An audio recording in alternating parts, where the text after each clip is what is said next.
Nahiwa na natin ang mga ingredients.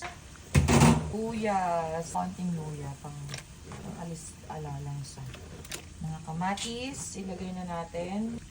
At syempre, main ingredients. Oh, ang taba.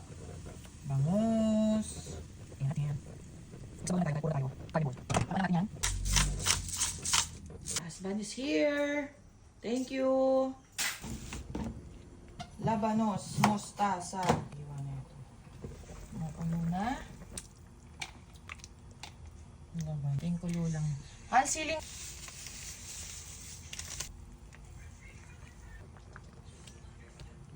Mga akong sausawan. Kaya natin sa sabaw. Wala kaming patis. Tingnan natin ang mga